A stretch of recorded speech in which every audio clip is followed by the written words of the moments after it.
Chemistry students, स्वागत है आप लोगों का केमिस्ट्री की पहली क्लास में। और केमिस्ट्री को थोड़ा सा समझने की कोशिश कीजिए, फिर हम लोग अपने सेक्शन को शुरू करेंगे। राइट, दिन भर आप लोग सैकड़ों चीज़ों को फेस टू फेस करते हो और आप लोग किसी चीज़ को फिजिक्स के नज़रिए से देखते हो, किसी चीज़ को बायोलॉजी के नज़रिए से देखते हो, किसी चीज़ को केमिस्ट्री के नज़रिए से देखते हो। लेकिन अगर आप गहराई से हर चीज़ को देखोगे तो आप ये पाओगे कि ज़्यादातर चीज़ों के अंदर जहाँ आपको फिजिक्स नज़र आ रही है वहाँ उसके साथ आपको केमिस्ट्री भी नज़र आएगी। जहाँ आपको बायोलॉजी नज़र आ रही है वहाँ आपको केमिस्ट्री भी नज़र आएगी। मसलन आप अपने बॉडी को ही ले लीजिए। आप लोगों का बॉडी का जो मूवमेंट है वो सारा का सारा एनर्जी की वजह से हो रहा है। मसल्स का मूवमेंट है, बॉडी को मूव करने के लिए एनर्जी चाहिए, बॉडी को काम करने के लिए एनर्जी चाहिए, और एनर्जी है वो आप लोगों को फूड से मिलता है। अब जितना भी फूड कंपोनेंट है उन सब का स्टडी और आखिर वो किस तरीके से एनर्जी के अंदर कन्वर्ट होते हैं उन सबको आप लोग केमिस्ट्री के अंडर ही स्टडी करोगे।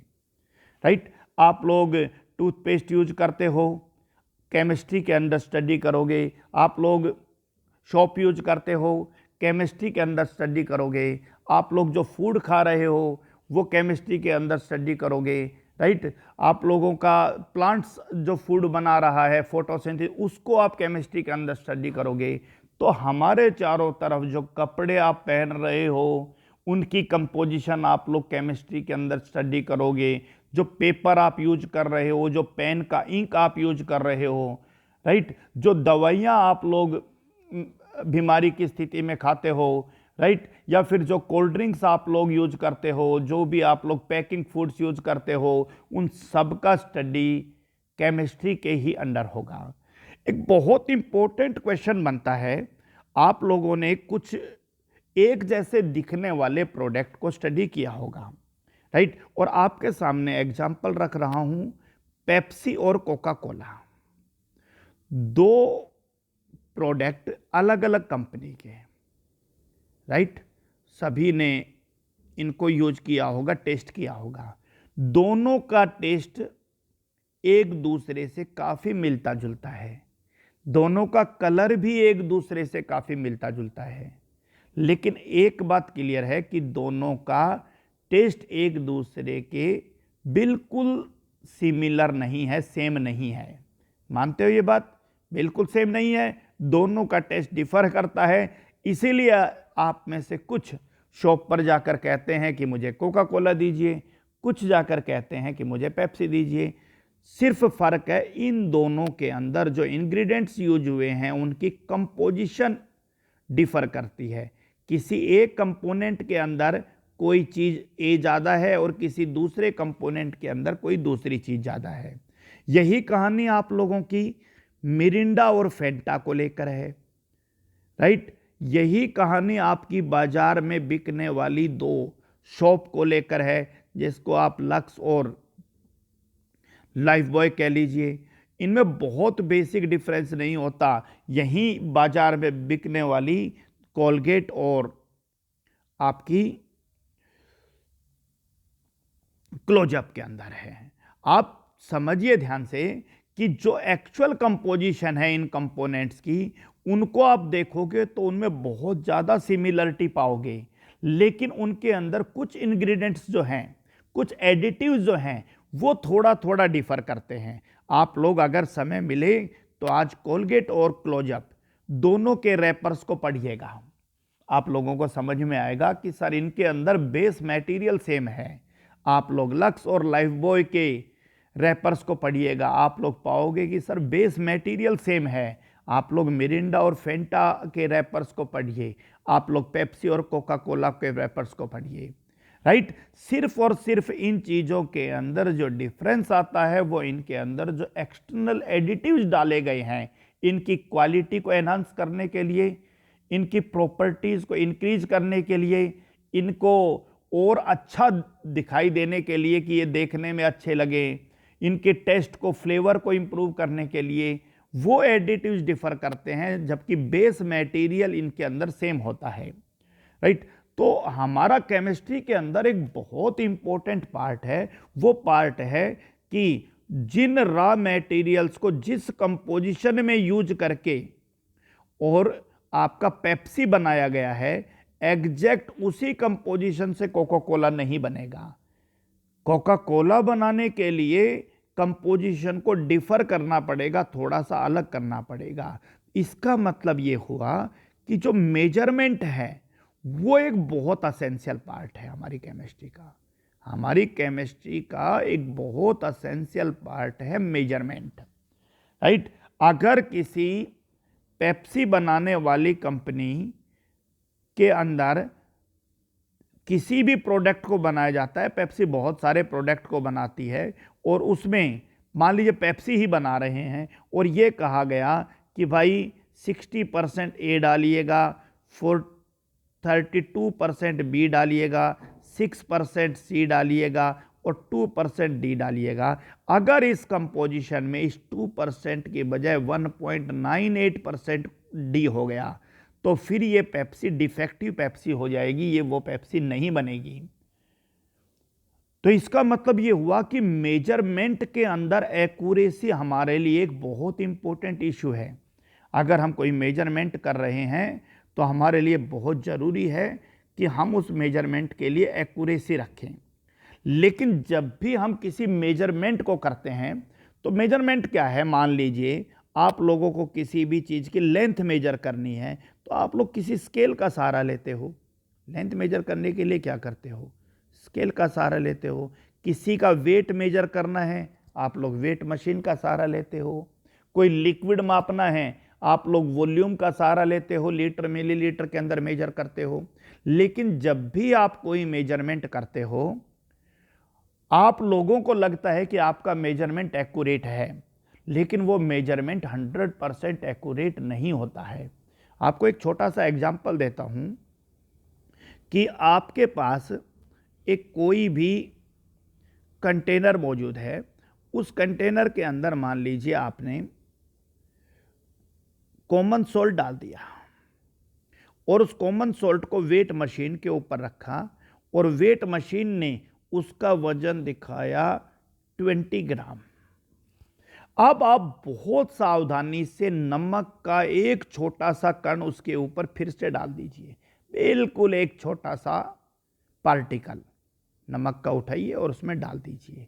आप पाओगे कि एक पार्टिकल डालने के बाद भी अब भी आपकी मशीन 20 ग्राम ही शो कर रही है। तो इसका मतलब ये थोड़ी हुआ कि उस कण के अंदर, उस पार्टिकल के अंदर कोई वजन नहीं था, क्योंकि हम सबको पता है कि कोई भी पार्टिकल है उसका अपना एक मास होता है, अपना उसका एक वॉल्यूम होता है, राइट। तो उसका अपना मास तो है, लेकिन उस मास को आपकी वेट मशीन मेजर नहीं कर पा रही क्योंकि वो बहुत कम है। अब धीरे धीरे एक एक पार्टिकल डालते जाइए, डालते जाइए, डालते जाइए, डालते जाइए, एक एक पार्टिकल। थोड़ी देर बाद आपकी वेट मशीन के अंदर रीडिंग आ जाएगा 21 ग्राम। फिर आप हल्का हल्का एक एक दो दो हल्का हल्का पार्टिकल डालते जाइए, डालते जाइए, फिर मास चेंज नहीं होगा। इसका मतलब ये हुआ कि मास को एक्यूरेटली मेजर नहीं कर पा रही है आपकी मशीन। और डाउट कहां पर है, पहली जो टर्म है वो बिल्कुल ओके है, डाउट कौन सी टर्म के अंदर आ रहा है, सेकंड डिजिट के अंदर आ रहा है।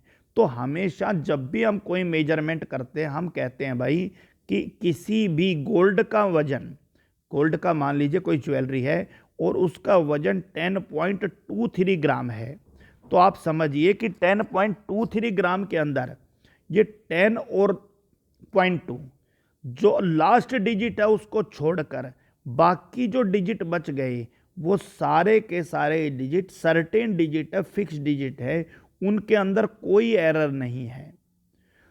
जो एरर है वो आपका लास्ट डिजिट के अंदर है। यानी लास्ट डिजिट हमेशा ही क्या कहलाती है, अनसर्टेन डिजिट कहलाती है। क्योंकि ये जो वजन है 10.23 हो सकता है ये 10.236 रहा हो। अब आप सबको पता है भाई 6 रहता है, जैसे ही राउंड ऑफ करते हैं तो इसको 10.24 लिखा जाएगा, और हो सकता है 10.232 रखा हो, लेकिन फिर भी 3 से तो ज़्यादा ही हो गया आपका।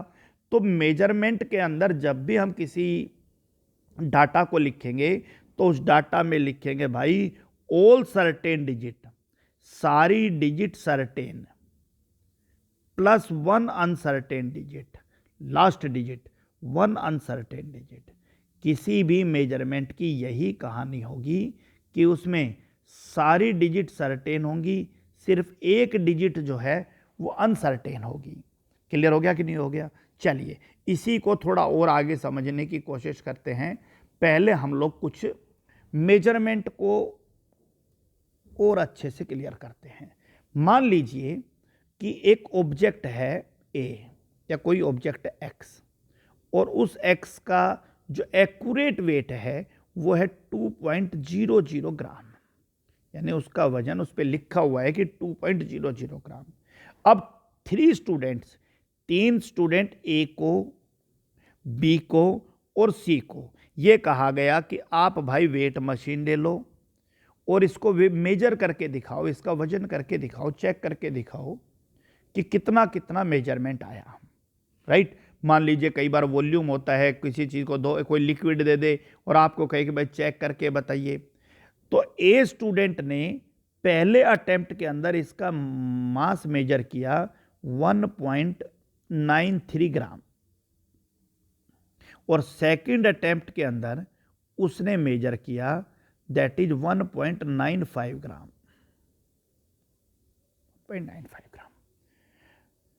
2 अटेम्प्ट किए, आपको बिल्कुल पता है कि उसका आंसर किसी भी बार सही नहीं था, लेकिन उसका आंसर दोनों ही केस में एक दूसरे के बहुत क्लोज था।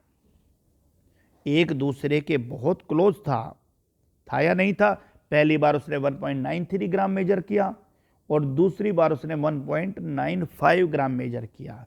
इसका सीधा सा मतलब है, इसको साइंस की भाषा में कहते हैं कि उसके डाटा जो हैं वो एक दूसरे के काफ़ी प्रेसाइज हैं। यानी प्रेसाइज का मतलब है कि अगर आप चाहे कितने भी मेजरमेंट करो, सभी मेजरमेंट अगर एक दूसरे के बहुत क्लोज हैं तो आप उस डाटा को बहुत प्रेसाइज डाटा कहोगे। लेकिन आप चेक कीजिए कि आपका आंसर दोनों ही केस में गलत था, तो आप इसका एवरेज निकालिए, और एवरेज कितना आ रहा है? 1.94 आ रहा है, जो एक्चुअल डाटा के नज़दीक नहीं है, एक्चुअल डाटा के बराबर नहीं है। तो इसका मतलब ए का जो मेजरमेंट है उसमें प्रिसिशन तो गुड है, लेकिन उसकी एक्यूरेसी गुड नहीं है, उसकी एक्यूरेसी अच्छी नहीं है। तो अब इसको सरल भाषा में समझा देता हूं। अगर किसी के द्वारा मेजर किए गए डिफरेंट डाटा एक दूसरे के बहुत क्लोज आते हैं तो उसके रिजल्ट के अंदर गुड प्रिसिशन होता है, और अगर उसका डिफरेंट डाटा का एवरेज एक्चुअल डाटा के बराबर आता है तो फिर उसकी रिजल्ट की एक्यूरेसी भी गुड होती है। किसी भी मेजरमेंट को अच्छा मेजरमेंट कब माना जाएगा? जब उसका प्रिसिशन भी गुड हो और एक्यूरेसी भी गुड हो। दोनों चीजें ही गुड होंगी तभी वो रिजल्ट अच्छा माना जाएगा। थोड़ा फिर से समझाने की कोशिश करता हूं, ये समझिए ध्यान से। एक स्टूडेंट ए ने मान लीजिए मेजरमेंट किया और इसने मेजरमेंट किया 1.90 पहली बार और 2.10 दूसरी बार। आप कहोगे जी दोनों बार अलग अलग डाटा मेजर किया, तो एक तो बात क्लियर है कि कहीं एक जगह तो गलत हो ही गया है। किसी एक चीज के दो वजन तो हो नहीं सकते, इसका मतलब कहीं ना कहीं एक जगह तो गलत है। इसका मतलब कि इसके डाटा एक दूसरे के क्लोज नहीं है। आप इसको क्या कहोगे? पुअर प्रिसिशन कहोगे। इसे बहुत पुअर डाटा माना जाएगा मेजरमेंट। और आप इनका एवरेज निकालिए। एवरेज आप कहोगे जी एवरेज तो दोनों को जोड़ो और 2 से डिवाइड करो, 2.00 ग्राम आ जाएगा। एवरेज एक्चुअल डाटा के नज़दीक आ रहा है। इसका मतलब इसके रिजल्ट के अंदर एक्यूरेसी तो गुड है, गुड एक्यूरेसी, लेकिन प्रिसिशन पुअर है। इसको एक अच्छा रिजल्ट नहीं माना जाएगा। अच्छा रिजल्ट क्यों नहीं माना जाएगा? क्योंकि भाई दोनों ही बार उसने गलत मेजर किया था, भले ही उसका एवरेज सही आ रहा हो, लेकिन आप इसको अच्छा रिजल्ट कैसे मानोगे? 2 बार मेजर किया और दोनों ही बार गलत मेजर किया, भले ही एवरेज तो इसका मतलब है कि तुक्के से उसका सेम आ गया, एक्चुअली तो उसका सेम नहीं आना चाहिए था। तो इसके रिजल्ट के अंदर बेटा प्रिसिशन जो है वो तो क्या है, पुअर है, राइट, लेकिन एक्यूरेसी क्या है, गुड है। चलिए एक और रिजल्ट लेते हैं, that is 1.90 and 2.40, that's that. अब आप ध्यान से देखिए, इस रिजल्ट के अंदर प्रिसिशन पुअर है, पुअर प्रिसिशन है, क्योंकि दोनों रिजल्ट एक दूसरे के बहुत दूर हैं। क्लियर हो गया कि नहीं हो गया, काफ़ी डिफरेंसेज है, ठीक है। और एवरेज निकालिए 2.15। अब आप देखिए कि जो एवरेज है वो एक्चुअल रिजल्ट के नज़दीक नहीं है, इसका मतलब इसका प्रिसिशन भी पुअर है और एक्यूरेसी भी पुअर है, इसका मतलब एक अच्छा रिजल्ट नहीं है ये, राइट। तीसरा रिजल्ट देखिए, 1.99 2.01, राइट, एवरेज 2.00। आप देखिए दोनों रिजल्ट एक दूसरे के बहुत क्लोज हैं, सो गुड प्रिसिशन। दोनों रिजल्ट का एवरेज एक्चुअल रिजल्ट के बराबर है, सो गुड एक्यूरेसी।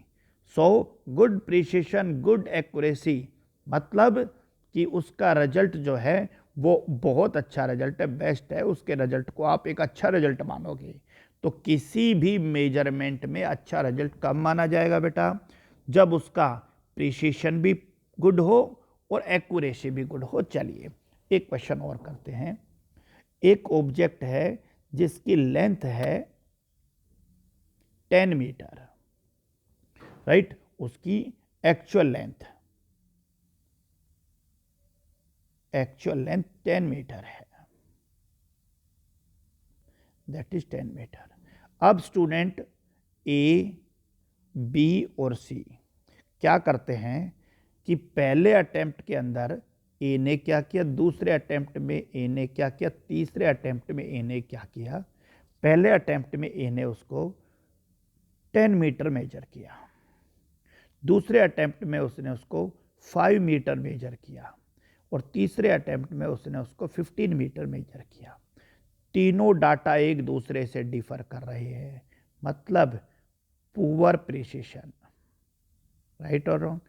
एवरेज आप ध्यान से देखिए, एवरेज उसकी 10 ही आ रही है, तीनों को जोड़िए और 3 से डिवाइड कीजिए, इसका मतलब गुड एक्यूरेसी है। एक्यूरेसी गुड है लेकिन प्रिसिशन पुअर है, मतलब उसके रिजल्ट को आप अच्छा रिजल्ट नहीं मानोगे। चलिए सेकंड अटेम्प्ट के अंदर उसने क्या किया भाई, 10 मीटर मेजर किया, राइट। अगले अटेम्प्ट में उसने 20 मीटर मेजर किया, अगले अटेम्प्ट में उसने 30 मीटर मेजर किया, राइट, और एवरेज इसका 20 मीटर आ गया।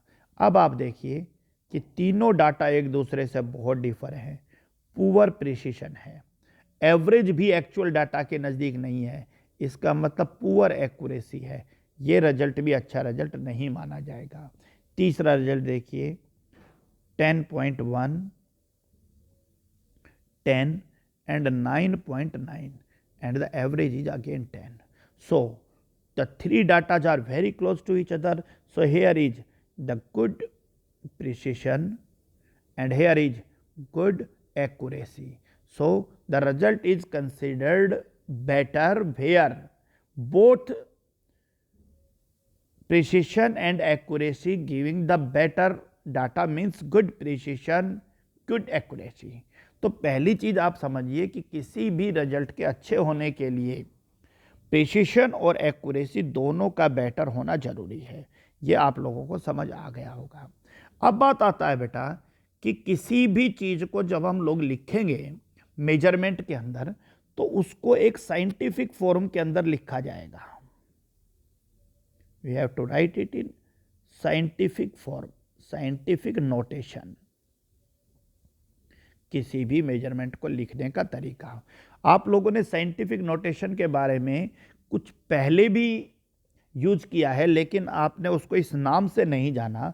जैसे आपसे किसी ने पूछा कि what is the value of speed of light, so it is 3.0 into 10 raised to power 8 meter per second. This is the speed of light. So what is the value of Avogadro number? अगर थोड़ा याद आ रहा है तो आप कहोगे जी 6.022 into 10 raised to power 23, right. So और आपसे कोई चीज़ें पूछे कि भाई किसी भी चीज़ की वैल्यू बताइए, तो आपने इस तरह की चीज़ों को बहुत बार कहीं ना कहीं सुना है. आप लोगों ने ग्रेविटेशनल कांस्टेंट जी की वैल्यू सुना है. आप इन दोनों डाटा को ध्यान से देखिए, आप ये पाओगे कि दोनों में डेसिमल पॉइंट पहले नॉन जीरो नंबर के बाद है. इसे ही साइंटिफिक नोटेशन कहा है कि हर मेजरमेंट को इस तरीके से लिखा जाए कि डेसिमल पॉइंट पहले नॉन जीरो का मतलब जो जीरो ना हो, डेसिमल पॉइंट पहले नॉन जीरो नंबर के बाद हो. तो मान लीजिए हमारे पास एक डाटा है 16.63. अब हमें क्या करना है भाई, इस डेसिमल को साइंटिफिक नोटेशन के आधार पे शिफ्ट करना है, और शिफ्ट करना है तो इस डेसिमल को लेफ्ट में शिफ्ट करना है. तो आप इसको कह सकते हो सर लेफ्ट में शिफ्ट कर देंगे 1.63, लेकिन ये तो नंबर कम हो गया तो इसको 10 से मल्टीप्लाई करना पड़ेगा. क्लियर हो गया. अब इन दोनों का मैथमेटिकल वैल्यू सेम है. अगर ये क्वेश्चन ये होता 532.81 और इसे साइंटिफिक फॉर्म में लिखना है, तो आप कहोगे भाई इस डेसिमल को आप पहले नॉन जीरो के बाद शिफ्ट करो. सो 5.3281 ऐसे लिखोगे तो आपको मल्टीप्लाई करना पड़ेगा 100, मतलब 10 रेज टू पावर 2. सीधा सा मतलब है भाई, अगर आपने किसी डेसिमल को लेफ्ट में शिफ्ट किया है तो आप लोग उसको 10 रेज टू पावर जितने पॉइंट शिफ्ट किया है उतने ही लगा दीजिए, और अगर आपने राइट में शिफ्ट किया है तो जितने डैश पॉइंट शिफ्ट किया है उतना ही आप लोग 10 रेज टू पावर -x, जैसे कि मान लीजिए 0.00645. अब आपने इस डेसिमल को यहां शिफ्ट करना है, तो आप इसको क्या लिख सकते हो 6.45 शिफ्ट हो गया यहां पर, राइट. लेकिन इस बार आप लोग मल्टीप्लाई नहीं कर सकते हो, आप लोग डिवाइड करोगे जितने पॉइंट शिफ्ट किया है 1000. यानी ये दोनों मैथमेटिकली बिल्कुल इक्वल हैं. आप लोग डिवाइड करके देख लीजिएगा. इसका मतलब ये हुआ कि इसको और प्रॉपरली लिखें तो 6.45 into 10 raise to power 3, right. और 10 रेज टू पावर -3, क्योंकि थोड़ा सा और सोल्व करके बता देता हूं कि 6.45 अपॉन 10 रेज टू पावर 3, और 10 रेज टू पावर 3 बेटा जब आप ऊपर लेके जाओगे तो ये क्या हो जाएगा 10 रेज टू पावर -3. इसका मतलब डेसिमल पॉइंट अगर 3 प्लेस राइट शिफ्ट किया है तो आपने 10 की पावर -3 यूज किया है. तो ध्यान रखिए किसी भी साइंटिफिक नोटेशन को लिखने के लिए अगर डेसिमल पॉइंट लेफ्ट में करते हो so 10 raise to power +x, right में करते हो 10 रेज टू पावर -x ये यूज करना है. तो बहुत सिंपल सा है, that is 1245.306. So you have to shift the decimal place here. So 1.245306. That's your part, right? So 1 point, अब डेसिमल आपने 3 प्लेस लेफ्ट में शिफ्ट किया है, so you have to multiply by 10 raise to power 3, right. 0.000432 decimal आपको यहां से और यहां शिफ्ट करना है, 4 प्लेस राइट में शिफ्ट करना है. So you should write as 4.32 into 10 raise to power that is -4, right. तो पहली चीज साइंटिफिक नोटेशन को लेकर आपके पॉइंट क्लियर हैं कि किस तरीके से आप लोगों को किसी चीज को साइंटिफिकली नोटेट करना है. चलिए दूसरी चीज मेजरमेंट में क्या ध्यान रखना है बेटा, दैट इज राउंड ऑफ. जब भी किन्हीं चीज़ों को आप लोग राउंड ऑफ करते हो, राउंड ऑफ आप लोगों ने बहुत बार सुना होगा, बहुत आसान सा टर्म है कि 1.324. इस नंबर को आप लोग 3 डिजिट में लिखिए.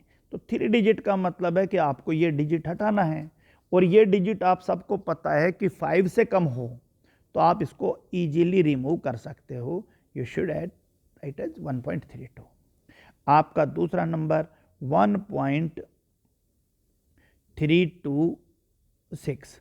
जैसे ही 5 से बड़ा कोई नंबर आप लोग रिमूव करते हो तो क्या होगा भाई, आपका उससे पहले वाले डिजिट में एक ऐड हो जाता है, आप सबको पता है, राइट। 1.325। जब आपको 5 राउंड ऑफ करना हो तो आपको यह ध्यान रखना है कि राउंड ऑफ से पहले वाला डिजिट इवन है या ओड है। ये चीजें आप लोगों ने लोअर क्लासेज में नहीं पढ़ी, ये वाला ओके था, इसमें किसी स्टूडेंट को कोई डाउट नहीं है। यानी 5 को राउंड ऑफ करना है तो आप ध्यान दीजिए 1.325 और 1.335। अगर आपको पहले केस में 5 राउंड ऑफ करना है तो राउंड ऑफ करने वाले डिजिट से पहले वाला डिजिट इवन डिजिट है, so it is write as 1.32। लेकिन अगर राउंड ऑफ करने वाला डिजिट से पहले वाला डिजिट ओड डिजिट है, उसको आप इवन बना दीजिए 1.34। पॉइंट क्लियर है? चलिए लास्ट के दोनों के एग्जाम्पल फिर से पढ़िए। 1.675, 5 राउंड ऑफ कीजिए, ये डिजिट ओड डिजिट है, इसको इवन बना दीजिए 1.68, राइट। 1.765, 5 को राउंड ऑफ करना है, ऑलरेडी इवन है, रहने दीजिए 1.76। Hopefully the point is clear. तो अभी दो छोटी छोटी चीज़ों के बारे में हम लोग समझ पाए हैं कि आखिर किसी भी नंबर को राउंड ऑफ किस तरीके से किया जाता है। क्लियर हो गया? ओके।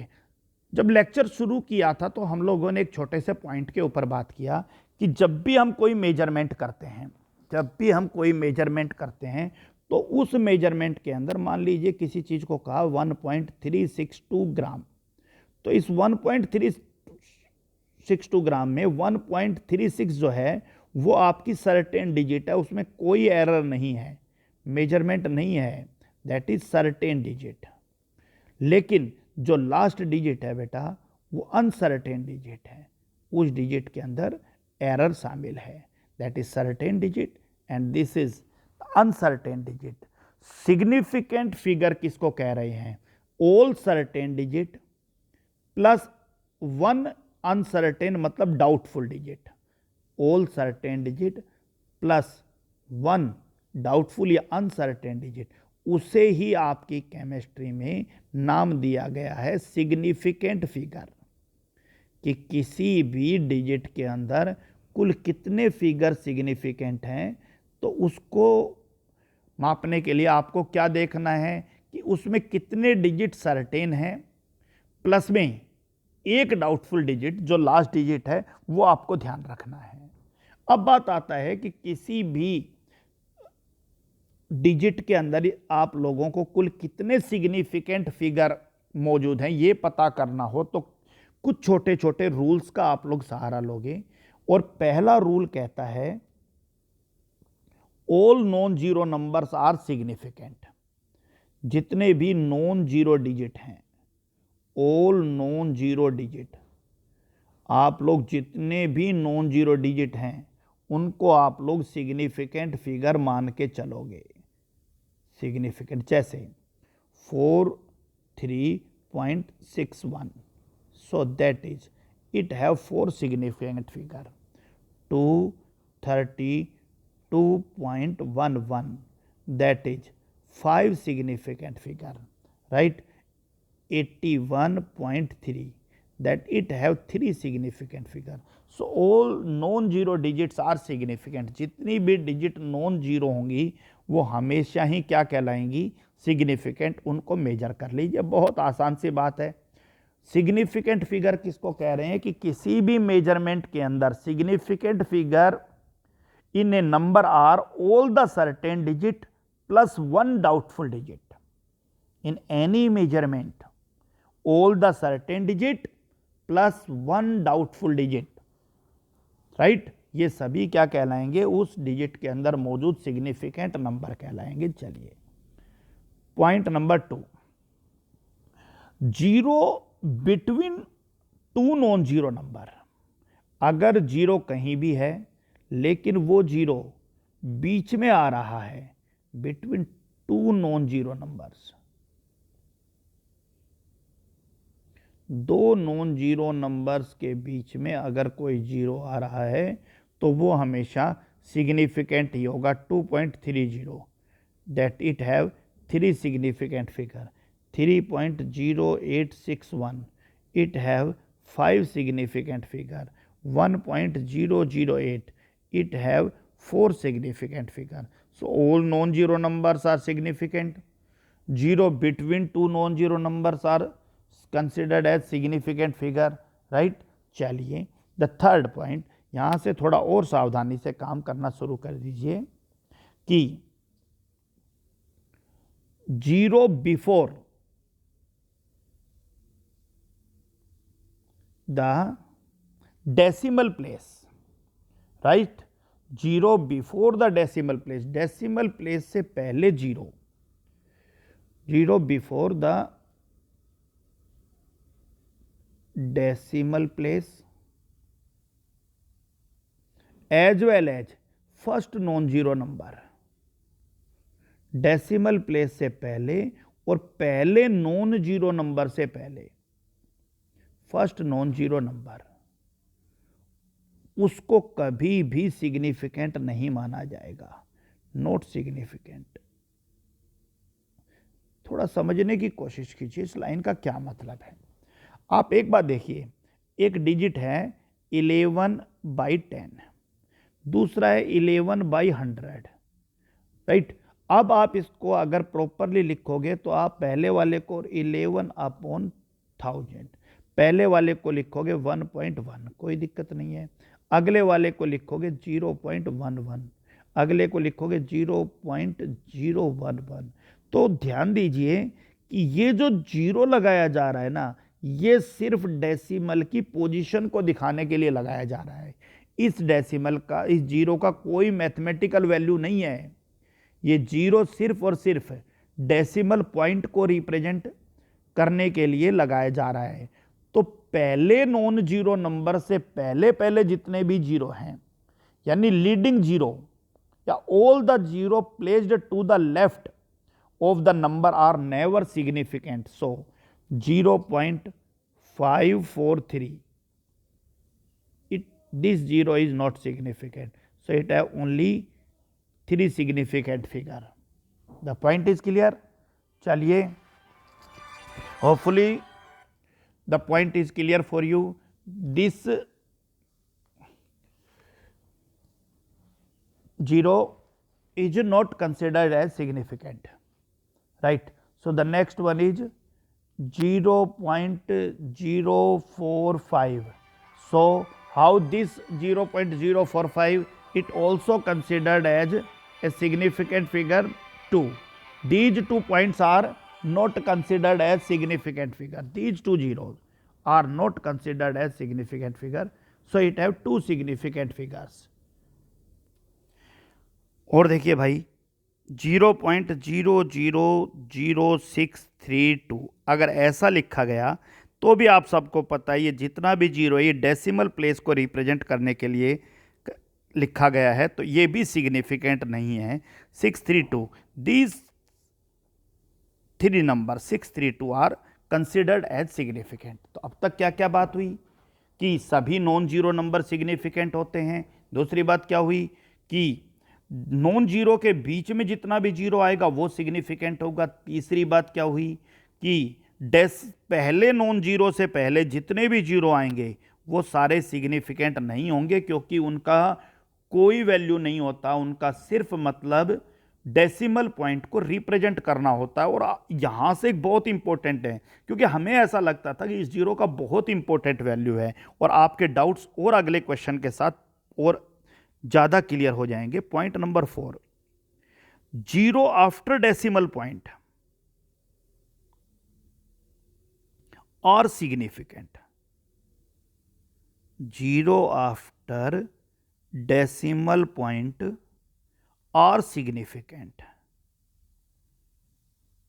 सिग्निफिकेंट मतलब अगर कहीं किसी ने लिखा है किसी चीज़ को 1 ग्राम, किसी चीज़ को किसी ने लिखा 1.0 ग्राम, किसी ने किसी को लिखा 1.00 ग्राम, किसी ने किसी चीज़ को लिख दिया 1.00 ग्राम, पहले में एक सिग्निफिकेंट फिगर है, दूसरे में 2 सिग्निफिकेंट फिगर हैं, तीसरे में 3 सिग्निफिकेंट फिगर है और चौथे में 4 सिग्निफिकेंट फिगर हैं।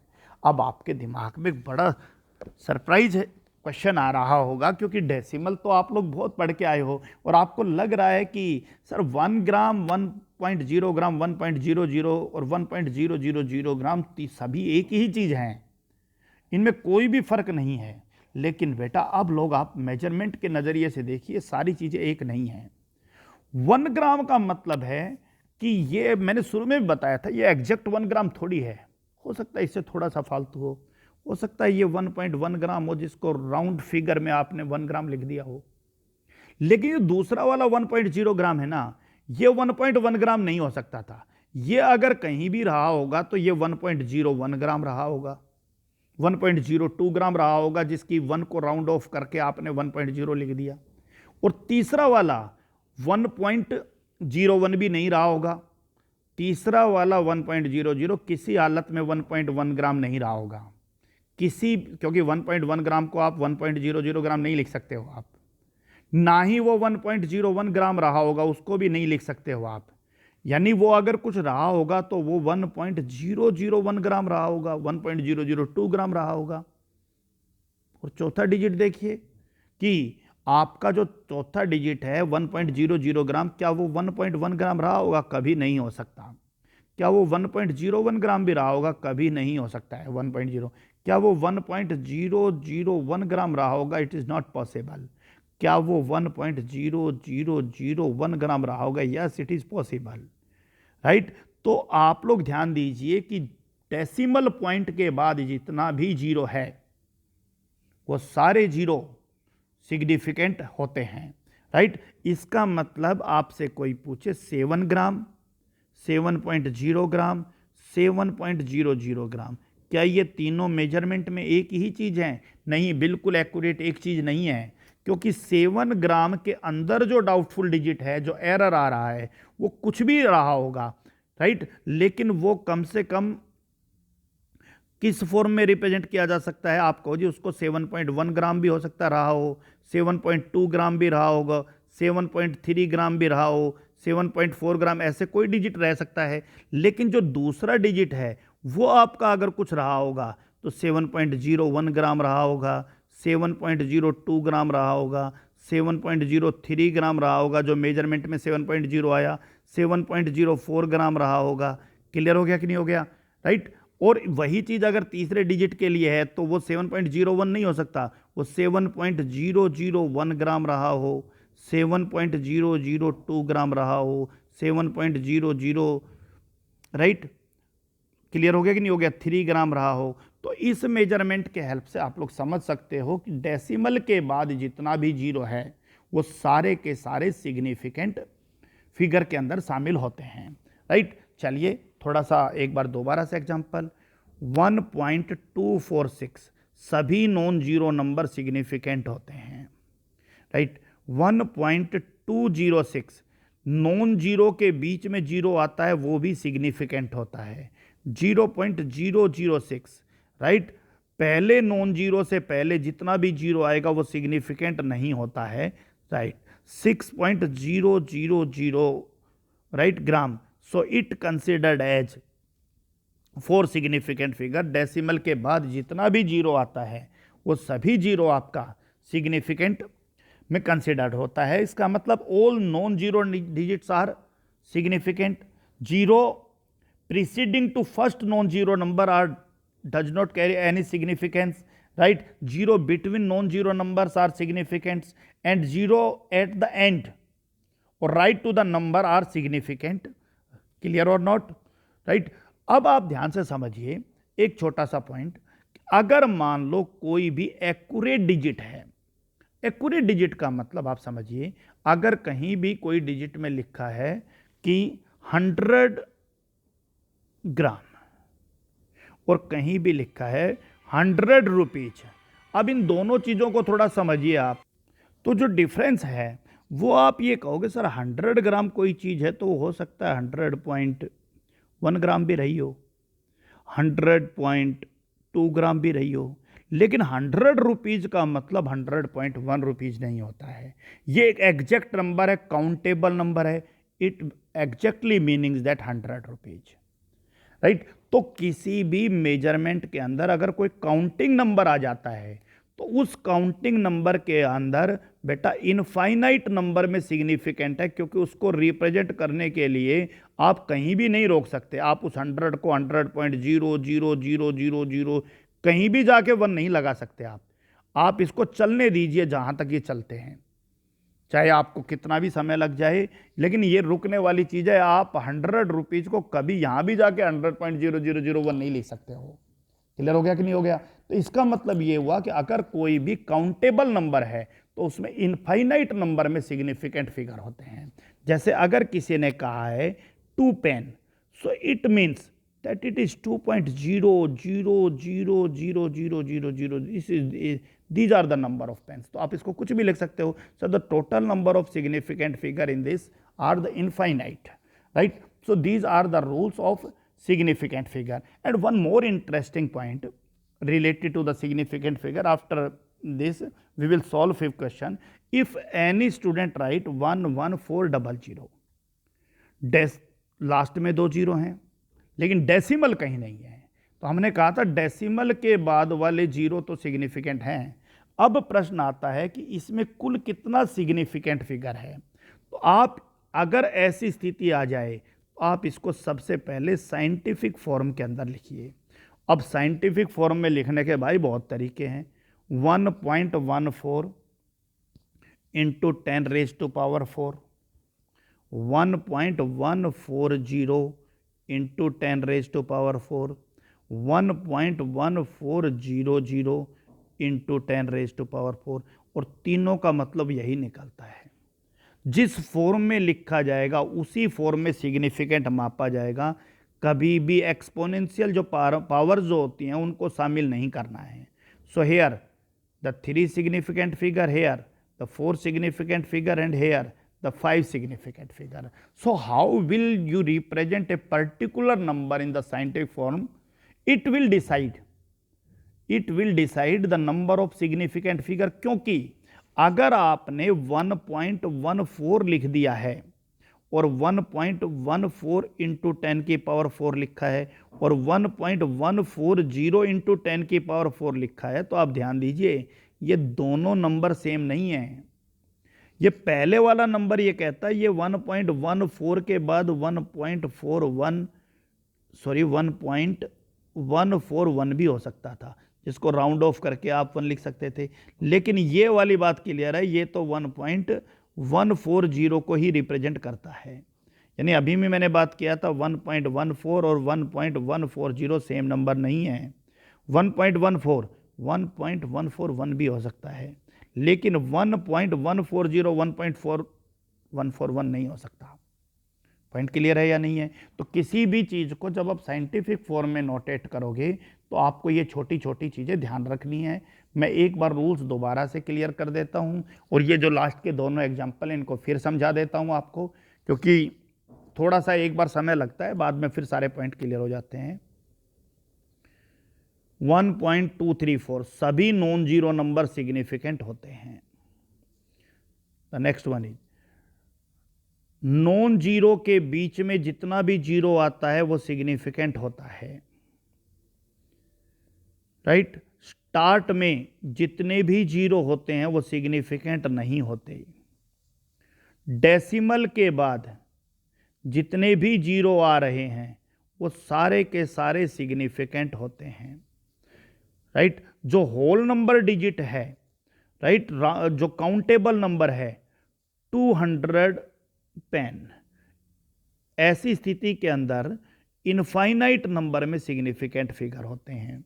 अगर किसी डिजिट को 200 ग्राम लिखा गया है तो आप उसके अंदर उसको साइंटिफिक फॉर्म में लिखोगे। You should write as 2.00 into 10⁻²। You should write as 2.0 into 10⁻². So in the first case it have 3 significant figure, in the second case it have 2 significant figure. So let's take 5 more example to understand all the rules related to the significant figure.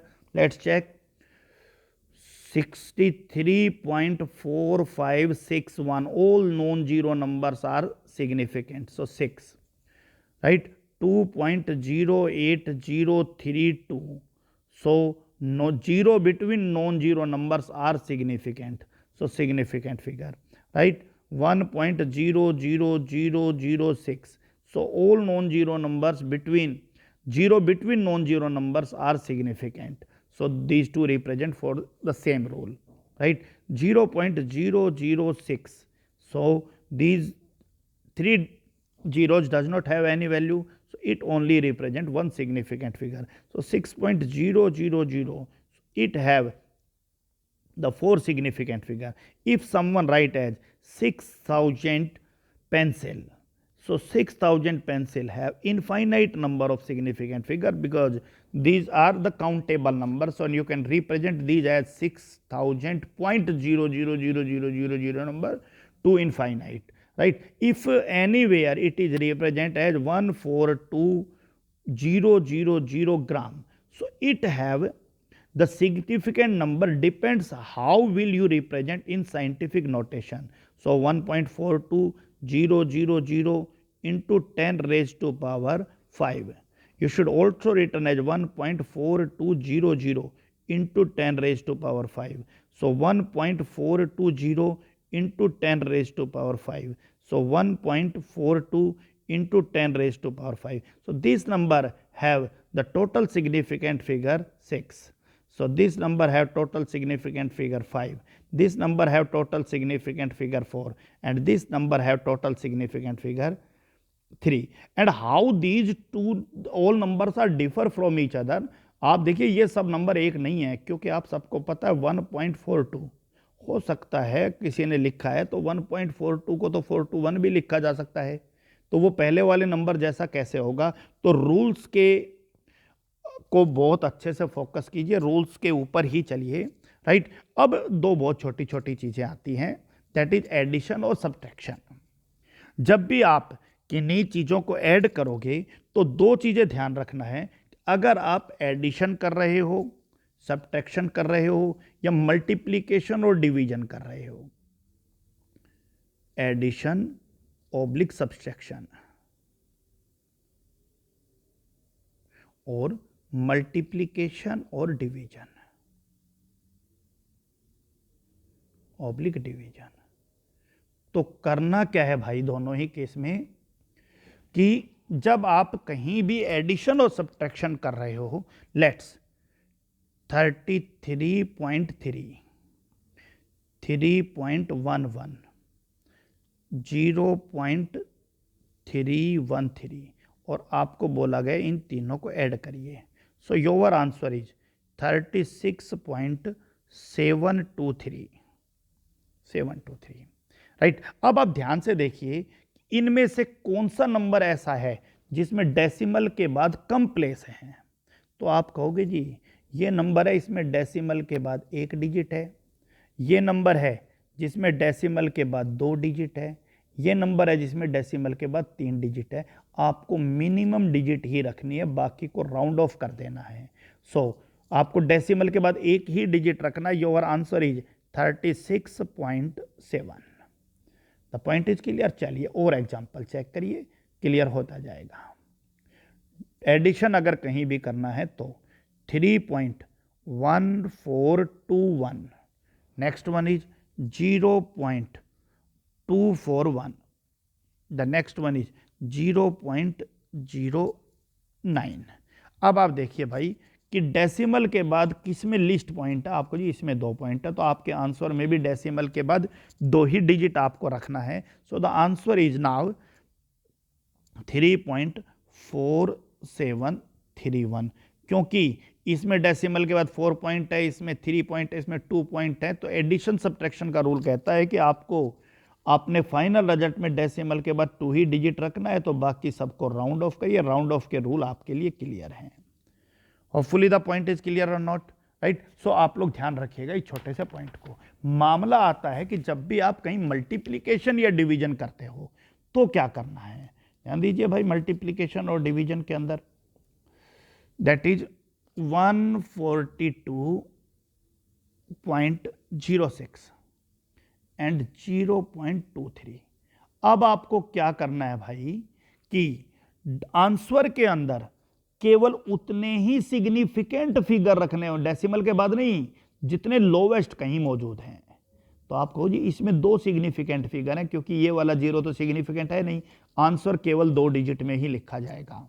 So the answer is 32.6738। सो इसको 2 digit का करना है तो round of कर दीजिए, 32.6 को round of करके क्या लिखोगे 33। चलिए पैरेलल में और क्वेश्चन करते हैं मल्टीप्लिकेशन डिवीजन का। 51.028 और 1.31 मल्टीप्लिकेशन करना है। आप सबको पता है आंसर में 3 सिग्निफिकेंट फिगर रखने हैं। So the answer is 66.84668। So what is your answer? 3 significant figure रखने, राउंड ऑफ करके आप इसको 66.8 रखिए। और देख लीजिए भाई, अभी दोबारा से एक एक क्वेश्चन एडिशन और सब्ट्रैक्शन का दोबारा कर लेते हैं, राइट। 0.90 divide by 4.26। मल्टीप्लिकेशन और डिवीजन में आपको पता है यहाँ 2 सिग्निफिकेंट फिगर है मिनिमम, तो आंसर 2 ही सिग्निफिकेंट फिगर के अंदर आना चाहिए। सो योर आंसर इज 0.2112676। लेकिन आंसर के अंदर 2 ही सिग्निफिकेंट और 2 सिग्निफिकेंट फिगर ये हैं। So your answer is 0.21। Hopefully the point is clear for you, right. और अगर यही क्वेश्चन आपका multiplication addition subtraction multiplication division के अलावा एडिशन सब्ट्रैक्शन का होता, सो आपका आंसर 6.472 माइनस 2.12। आपको यहाँ डेसिमल के बाद वाला डिजिट देखना है 2 आंसर में। सो योर आंसर इज 4.352, लेकिन डेसिमल के बाद 2 ही डिजिट रखना है। So 4.35। Your answer is 4.35। Hopefully the point is clear for you. Any doubt? So आपको क्या रूल ध्यान रखना है एडिशन और सब्ट्रैक्शन में?